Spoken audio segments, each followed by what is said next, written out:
Amma etiraf eləməliyik ki, baxın, bu günləri heç kimin deməyəcəyi bir söz deyim sizə. Yəni mən bu qədər futbol verilişlərinə baxıram, insanların yəni necə izahlar verdiyinə, şərhlər verdiyinə izləyirəm. Sabahda olan, əslində bu Qarabağda da belədir, amma biraz fərqli cürdür.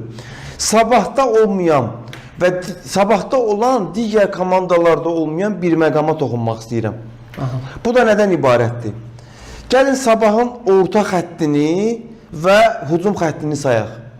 Orta xəttdə Aleksey İsayev, Umarəli, Simic. Hücum xəttində daha çox çıxış eləyir Simic, orada da gələcəm. Əsas orta xəttdən Lepenica və oynayır.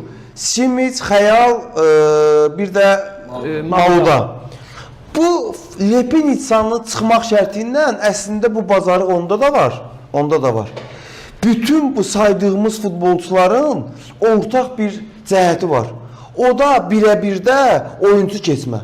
Topla əladılar. Yəni, Lepenica da deyərdim ki, birə-birdə top. Yəni top əslində Lepenica daha çox oyun dağıdıcılığı amma yaradıcılıqda da yəni çox geri qalmır və bu nəyi belə deyək də üstünlük yaradır bu komandada.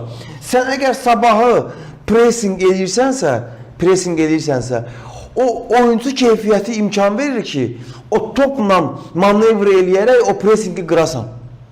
Yəni sabahın hər bir oyuncusu, saydığım bu 6 nəfər, 6-sında da oyuncu keçmək bacarığı var deyə, yəni burada söhbət texnikadan getmir ha. Söhbət sırf oyuncu keçmək bacarığından gedir.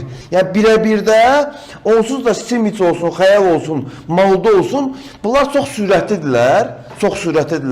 Və birə-bir mübarizədə bunlar həmişə üstündürlər. Çünki səbəb nədir?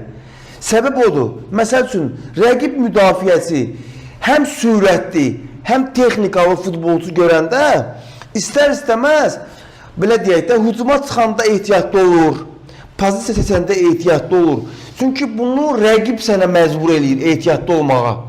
Sən bilirsən ki, rəqibin hər bir üzvü, sağ, sol, hücum, bilsən necə futbolçulardır. Məsəl üçün, tutaq ki, sabahda indicədəli bir futbolçu var, hücumçu. Şafranko. Bax, onda o özəlliyi yoxdur. Şafranko taran tiplidir. Onunla oynamaq həm mərkəz müdafiəçilərinə, həm cinah müdafiəçilərinə daha rahatdır. Çünki bu adam, belə deyək də, stabil bir oyunu var da, topu qəbul eləyib, servis eləyə bilir.